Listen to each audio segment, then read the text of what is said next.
The West Bank is central to the conflict between Palestine and Israel. For Palestinians, it is basically at the heart of what would be a Palestinian state. I told you 3 times, this is military territory. Please turn around, turn off the camera and go away. So we're being filmed now. They watch us right now. This is the order. Understand? 3 minutes. That's all. Okay, I understand. Goodbye. So many Israelis, though, they believe that the West Bank should actually belong to Israel, particularly on the right. They actually want to annex the whole of the West Bank. First, let's get the facts straight. There is no such thing as a Palestinian people. Recently, countries like the United Kingdom and France have indicated a willingness to recognize the state of Palestine. That would be, if it worked, the two-state solution. The question, though, is it even possible?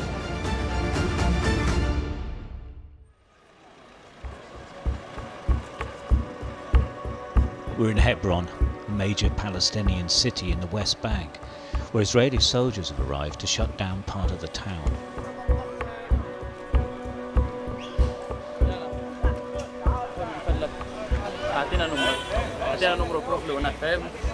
Sorry, sir.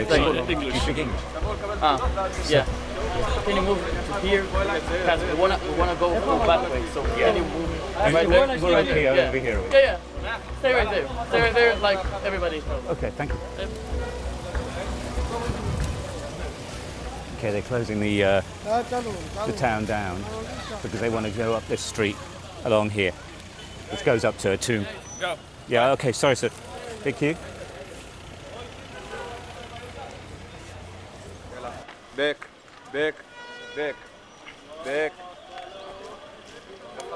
A group of Orthodox Jews and settlers want to visit a holy site in the area.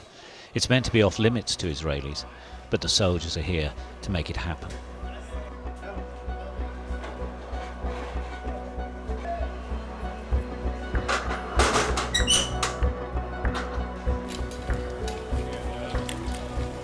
It's obviously massive disruption. This is a massive market.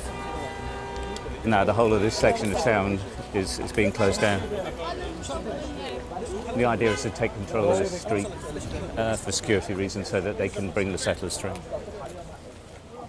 They'll put up a screen, yeah? They're going to put some, cover. And then they'll walk them up. And they're going to walk up to the street. But are you reporting live? No. Or just for We're videoing, yeah. Because last time they did this kind of walk into the city, they killed the boy. Yeah, I heard.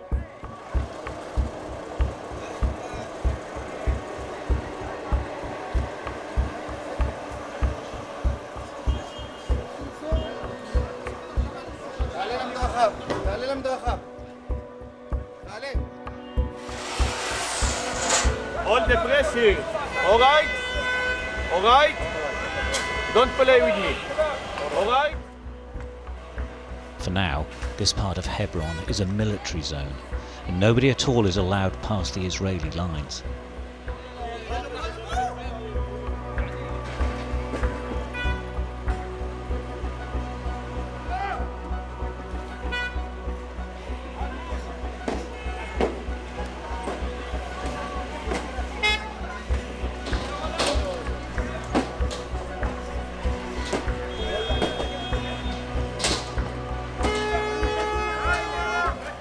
Behind a large green screen, the visitors arrive in small groups to look at a tomb up the street. The Palestinian city of Hebron is in what is known as Area A of the West Bank. It means it's technically under the full control of the Palestinian Authority. But everyone here says the presence of Israeli soldiers and settlers is designed to make a point, to emphasize who's really in charge. This is a journey around the West Bank, and inevitably it starts at the wall separating Israel from its Palestinian neighbors. It is imposing and is in many ways a symbol of Israel's desire to segregate the people who live on the other side from them. The wall was built over 2 decades ago to stop Palestinian terror attacks inside Israel after a wave of violence. But there is more than a wall to all of this. The West Bank and its people would make up the lion's share of a Palestinian state if one were to be recognized. Geographically, it's on the west bank of the River Jordan, which is where it gets its name from. Current political leadership in Israel does not want a Palestinian state, and the Israeli parliament just approved a motion to annex the West Bank. It doesn't necessarily mean it'll happen, but it shows the thinking. And right now, life is tough for Palestinians in the West Bank. They say they feel powerless. Random military operations, security checks and barriers restricting movement can happen anywhere and at any time, making normal movement impossible. There's the continuous threat of attacks by settlers who believe the land is theirs, and roads to villages and towns are barricaded.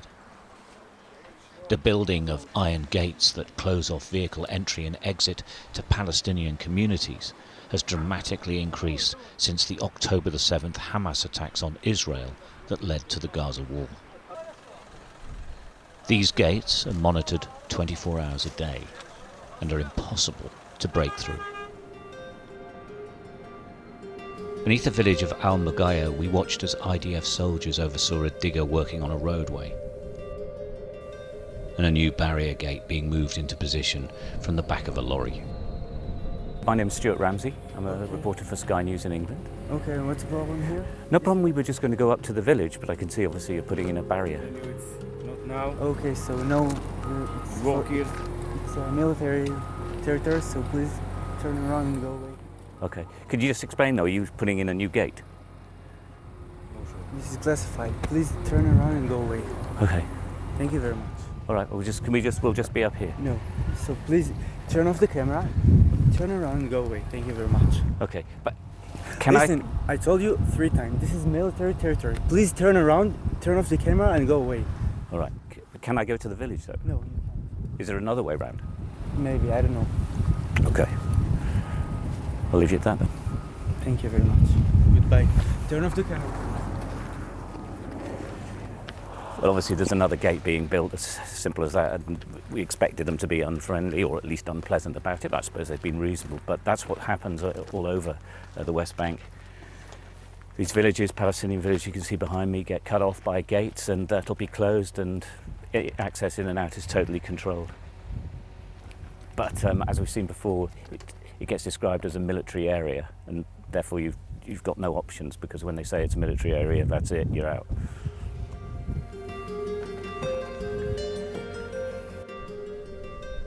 Just as security checks and barrier gates have increased since October the 7th, so has the expansion of settler outposts.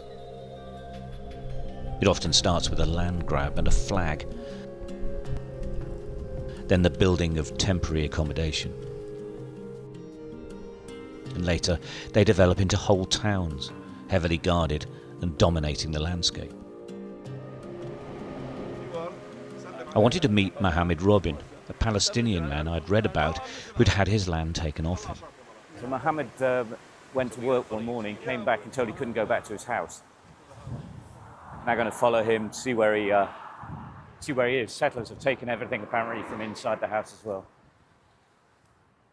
which is fairly common. But we're going to follow him and see what it's at.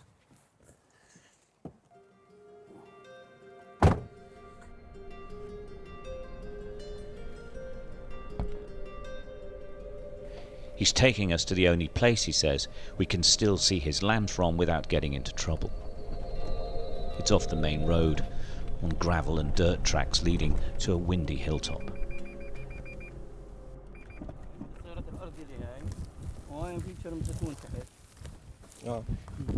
That's his land. Yeah. Where is the cars are standing now, and they also took over there another 2 dunams. How long have you been here? قديش لك كان أنت؟ عايش هذه الارض بالدار من سنه 52 سيدي بناها وبكت يعني فيش فيها زيتون يعني فيها اكيد حوالي 500 عرق زيتون. This land built by his grandfather from 52 and they have olive trees on it. وابويا زي ما تقول ضل عم يعني استاذ هو بكى بس شيء دعم في المصاري اننا نعمر. His father was a teacher and supporting with money, so we can invest on it. Yeah. There's movement down below and we realise we've been spotted.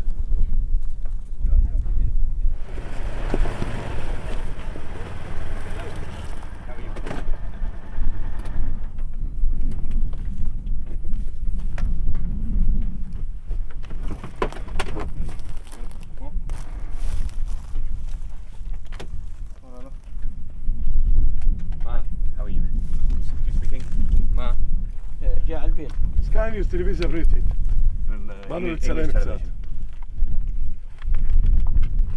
جاء على البيت عندي على الأرض، شو المشكلة يعني؟ إيش؟ خلاص ترى ما في مشكلة. We've just come up here because Mohammed's saying that you're onto his land and he's wondering if he's going to get it back.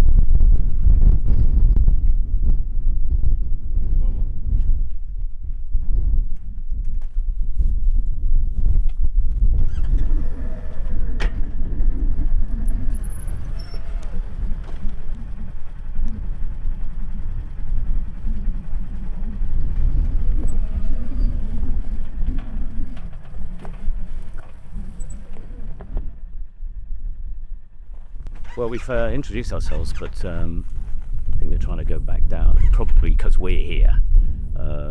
They're not making much action, but because these settlers are armed. Not quite sure if they're heading back or what they're going to do now. Haven't seemed to want to talk very much.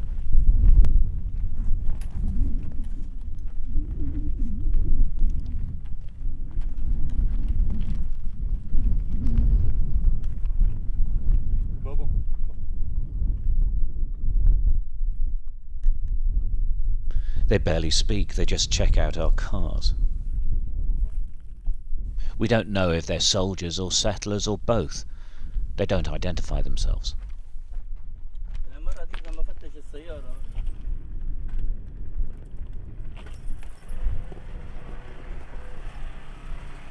One returns to the small holding, the other waits.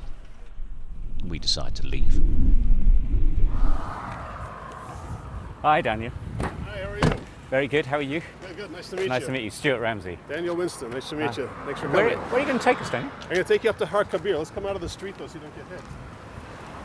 I'm going to take you up to Har Kabir. It's the mountain that overlooks the valley of Tirzah, where the Jewish people first came into the land of Israel with Joshua at the end of the 5 books of Moses and the beginning of the rest of the Bible. Okay, great. Okay? Let's go. You going to come with me in the car? Yeah. Okay, good. Thank Let's you. go.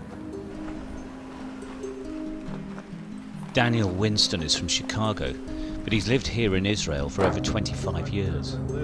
I've chosen to live in the West Bank, Judea and Samaria, truly out of a biblical imperative to make this happen and make it happen better, even though the entire world has this mythology around it being occupied territory and being the so-called the land of the Palestinians.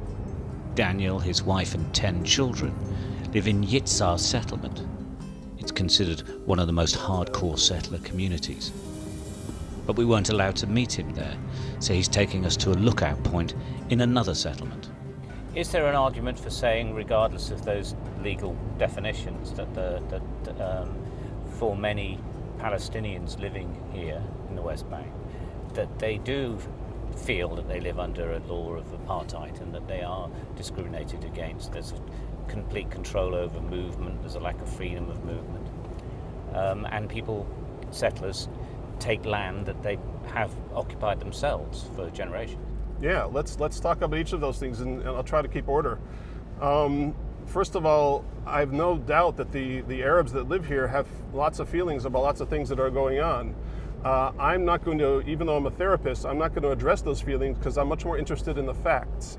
Afterwards, if we want to have a discussion, we can sit around and we can have some coffee, sit around a campfire and talk about their feelings. But first, let's get the facts straight. The facts are there is no such thing as a Palestinian people. In the historical record, Palestine and the Palestinians does not exist. Just a second. היי אחי, מה נשמע? הכל בסדר. אני מיצהר.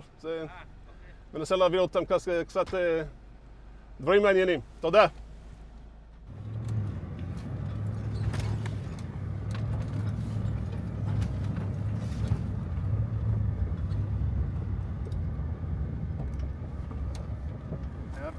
ideological bent. And it's been Daniel proven leads over me and down a over again. path overlooking a valley in the West I'm not Bank. saying that you didn't He and the cover Israeli the government October call it by 7th its biblical massacre name, with Judea rates and of Samaria. global ignorance. Daniel says this valley is where Joshua led the Israelites to the Promised Land, according to the scriptures. He, like all the settlers, believes the land is theirs and rejects any notion of a Palestinian state. I'm not angry. I'm not one of those frothing at the mouth of the settlers who are going to like yell and scream and start throwing things at you because I don't like what you're saying.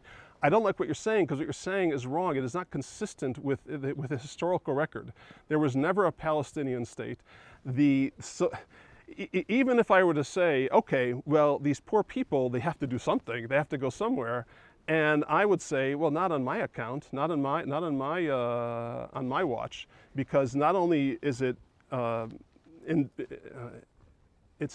not only is it inimical to my essential national interest of settling the entire land of Israel, it's also an intrinsic danger, a clear and present danger to our physical survival.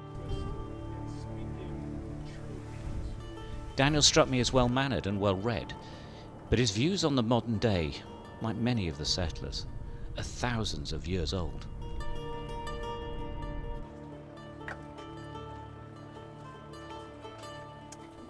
Khalil Hathaleen greets a family friend who's come to pay his respects.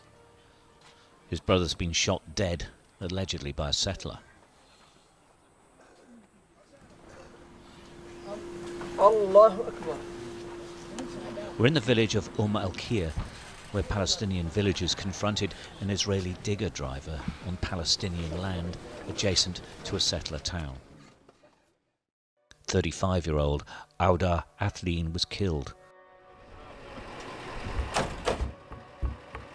As the mourners gather, the Israeli army moves in. Sir, can you explain why we have to leave? כדי לשמור על הסדר באזור. I'm sorry? English. תתרגמו, אני בטוח שתמצאו מישהו שיתרגם את הדברים שלי מצוין. To keep the place quiet. To keep the place quiet. It does seem quite quiet though, sir. At the moment, I would say. אוקיי, להוציא אותם מפה וללכת מעבר לרכב הלבן שחונה שם. עכשיו, כל מי שלא תושב המקום, לקום, לקחת את הרכבים ולהוציא אותם מחוץ ליישוב. They give everyone who doesn't live here 10 minutes to leave or risk arrest.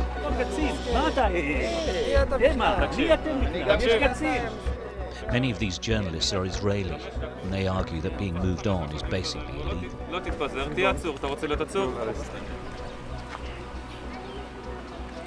Soldiers enter the family area of the village. They're looking for foreign activists and anyone else to clear. 3 minutes you need to go from here. Okay. Unless you want to be arrested, okay? But why? Just, this is the order. Understand? 3 minutes. That's all. Okay, I understand. Goodbye. So can you explain Have a to me good though, day. and you, but can you explain to me why? We're journalists, sir.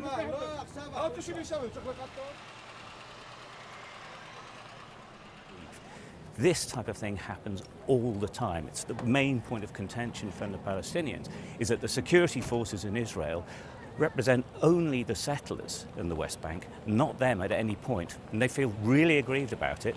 And there is really no actual argument for saying why we should leave. It's just they don't want them to be near an Israeli settlement. Declaring the area a closed military zone, a regular tactic, the soldiers are in no mood to compromise.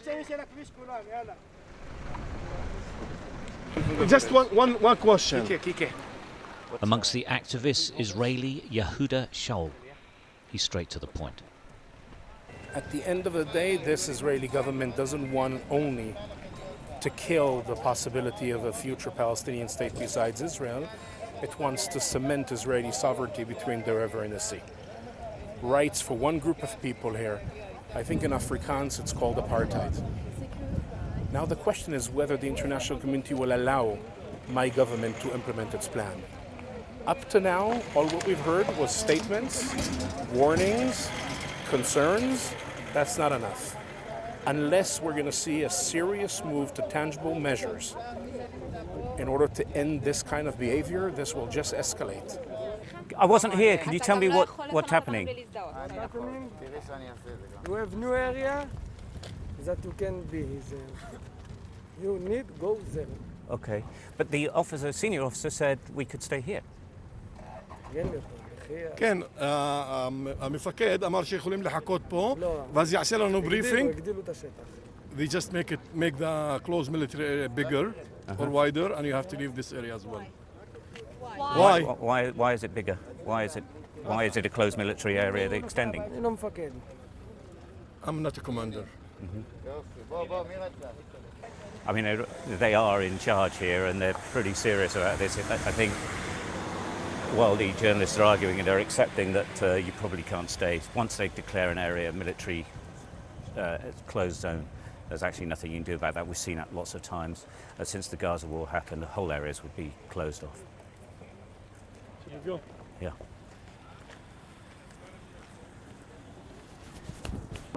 You took the guy name and title or what? What he's doing?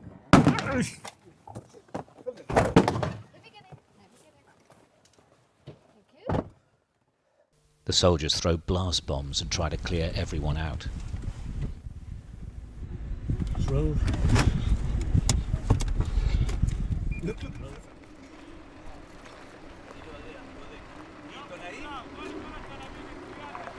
One activist is arrested for not leaving.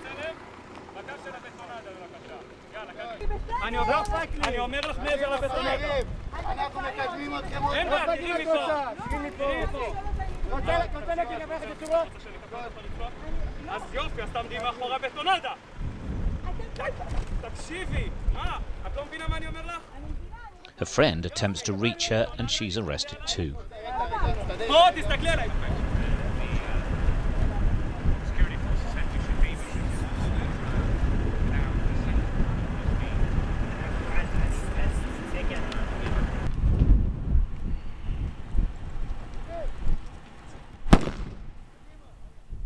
The closed military zone gets larger.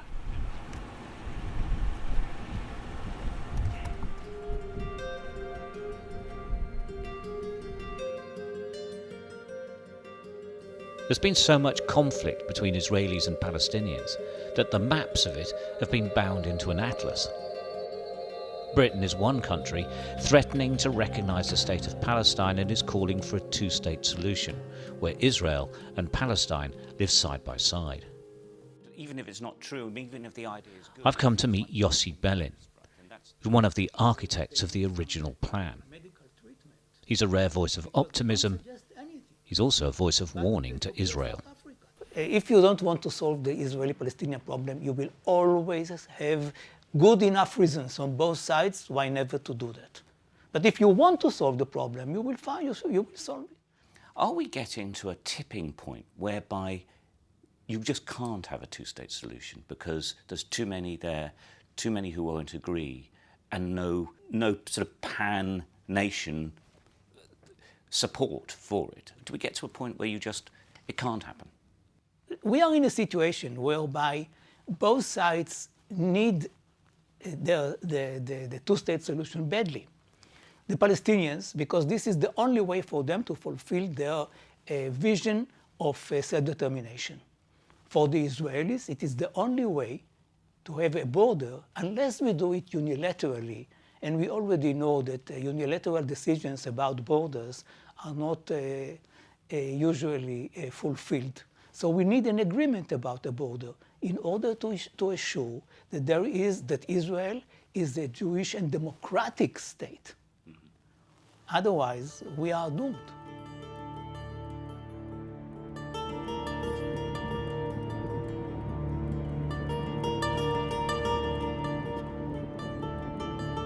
I'd heard about Sinjar, a Palestinian town, I was told, that was cut off from the outside world.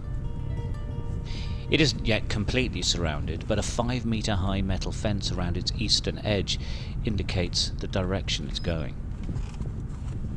We enter the town on a small road that is the only exit and entry now available to the 8,000 residents. The main entry point has been permanently shut by the Israeli army. We stop to check we're on the right road. سلامات دخلت سنجل من هان اسلام. It's the first town on the West Bank to be slowly encircled, and many here believe it won't be the last. Israel says it's to protect the main road from attack by stone-throwing villagers. Security concerns are used as a catch-all reasoning for virtually everything here. It's a particularly vivid example of Israeli segregation. You're not completely surrounded, but almost. Yes. They're going to continue and isolate all the town. Mutaz Touafsha is the mayor of Sinjar. He tells me people who live here have two big issues. One is settlers, and the other is the fence and barricaded gates. This is the main entrance. Okay, so this is a main gate into your town, but also to other people as well. Yes. This is the main entrance for 22,000 people from Sinjil, Jiljliya, Abwain, Arura, Mazar al-Nubani. They close it on October 7. We have, by the way, we have the gate before October 7. Right. And they open it and close it as the army like. When it wants. But now this is just permanently shut. They now open it from October 7. Close. If you broke the lock, what would they do? They have cameras over there. All right. You will see it, and they're gonna come and take you. So we're being filmed now? Yes. Of course. They watch us right now. As we chatted, it became clear that that other big issue, the settlers, is in many ways more dangerous to them. The mayor showed us what he filmed when a farm on the edge of town was attacked by settlers.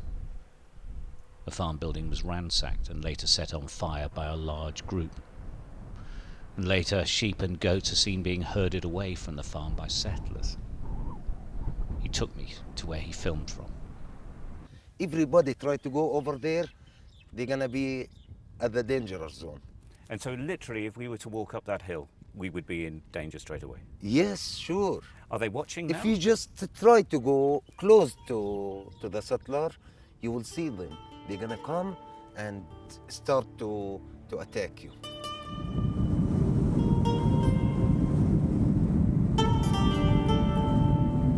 Across the West Bank, and particularly here in the Jordan Valley, the landscape is scarred with the remains of destroyed Palestinian villages, emptied out after attacks by Israeli settlers.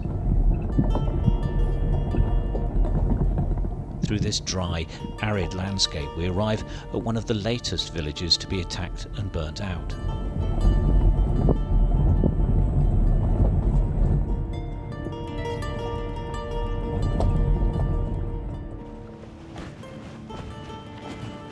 The homes have been destroyed.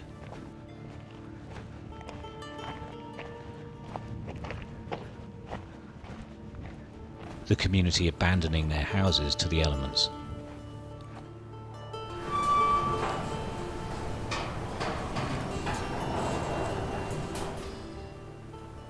It's eerie and quite striking.